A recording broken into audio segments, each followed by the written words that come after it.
We are currently having an epidemic of chronic diseases, not only in this country but worldwide. There are about 500 million people around the world who are obese. There are about 2.3 billion people, which is 1/3 of the world's population, which is overweight. If you look at this country in United States, we have about 67% of the country which is overweight. We have about 33% of adults which are obese, simply obese. 30% of all the kids in United States are overweight. We are talking about a global epidemic of diabesity, which is diabetes and obesity together.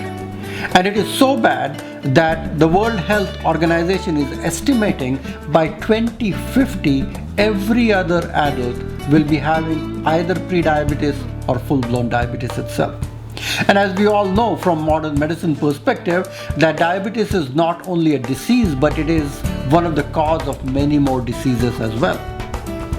If you look at the current leading cause of killer diseases, not only in this country but worldwide, we are having cancer, heart disease, we are having variety of different allied diseases like hypercholesteremia, high levels of cholesterol, dyslipidemia, we're talking about hypertension, we are talking about different types of cancers. These are all killer diseases. And when you look at the common thread in why these killer diseases are becoming so rampant, they're all coming from poor nutrition, they're all coming from a sedentary lifestyle, they're all coming from half of the population of the world which is overnourished and overfed and undernourished, and half of the world's population is having malnutrition and they are malnourished. So we actually have a perfect polarization that half of the world is overweight and obese and half of the world is kind of malnourished. And they are both sick in their own ways. We have created a kind of an imbalance in the post-industrialized era in all the countries. And especially the developing countries are being hit the most, because they have to take care of those people who are poor and malnourished as well as those people who are overweight and obese at the same time.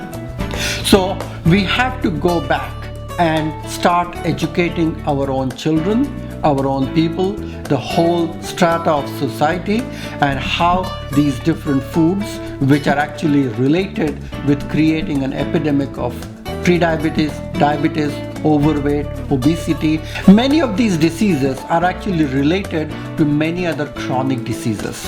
Whether we talk about heart disease, whether we talk about high blood pressure, whether you talk about high levels of cholesterol, whether you talk about Alzheimer's disease, dementia, cognitive diseases. Nowadays they are actually talking about Alzheimer's disease as type 3 diabetes.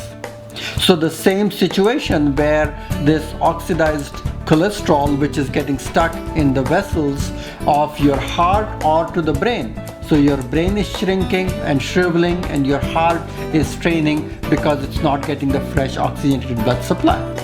So when you talk about your heart suffering and your brain suffering at the same time, what do we do from an ancient wisdom point of view so that both of these important organs can function together in harmony?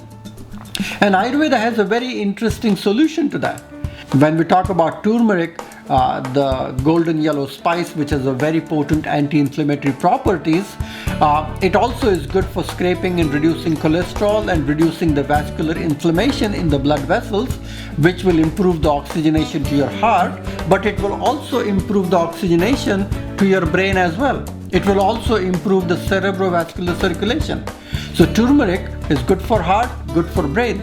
When you do alternate nostril breathing or pranayama, as yoga tells us about, the alternate nostril breathing is good for heart, good for brain. When you do a brisk cardio exercise, when you do brisk walking, good for heart, good for brain.